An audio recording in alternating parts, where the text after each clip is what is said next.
Do you consider yourself to be an expert in your field? Yes. I'm guessing you do, otherwise you wouldn't be here.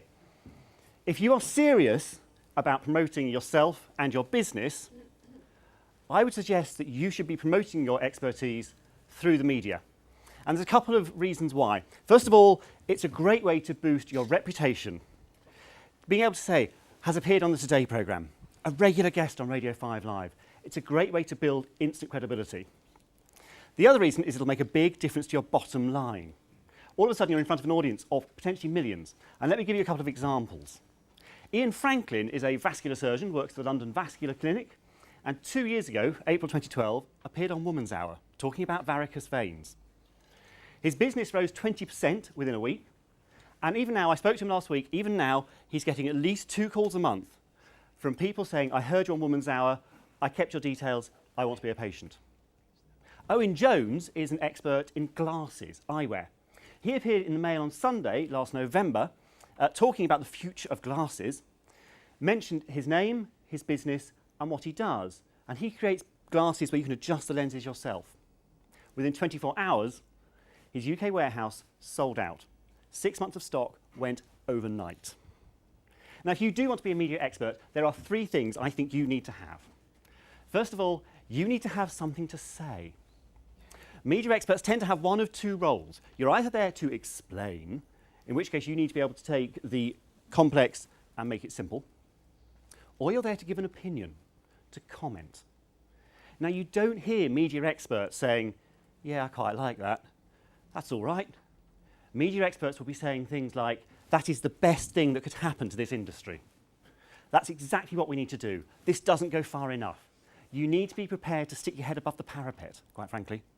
You need to have an opinion, but don't compromise your opinion just to get the media gig. Always do it with professional and personal integrity. The second thing you need to have, if you want to be a media expert, you need to have a deadline. When I was a broadcast journalist on the BBC's 1 o'clock news, my shift started at 8 o'clock in the morning. That was 5 hours before the programme went on air. One morning, I was asked to interview an expert on penicillin. There was a big story about how we were becoming resistant to certain types of penicillin. And I was told I wasn't allowed to use anybody who had appeared in the papers that morning or on the breakfast programmes. So I hit the phones, hit the web. At about 8:40, an email popped into my inbox saying, hi, I wrote an academic paper last year about the future of penicillin.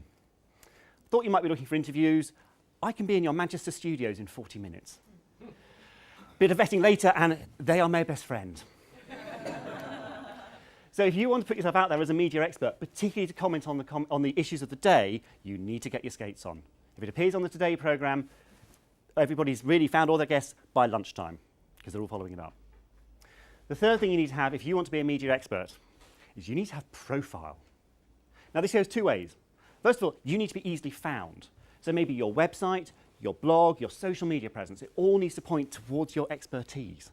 It needs to say that you are available to the media. Twitter in particular is a very fertile hunting ground for us journalists when we're looking for experts and case studies.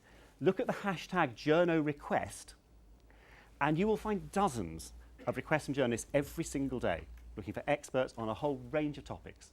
And there's certainly a number of people in this room who could put themselves out there. The other thing about profile is get a title. Now, by this, I don't mean Sir or Dame. Quite frankly, Nicky's damehood, long overdue. What I'm talking about here is get a title from an association or an organisation that is linked to your expertise. So find the trade association. Find an organisation that actually works with people in your area of expertise.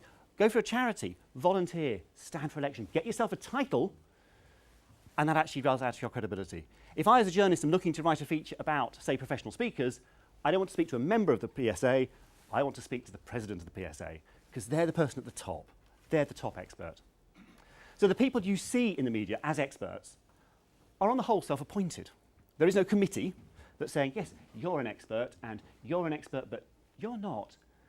They're the people who had something to say, who put themselves out there before the deadline, and were easily found because they had profile. So could that be you? Thank you very much.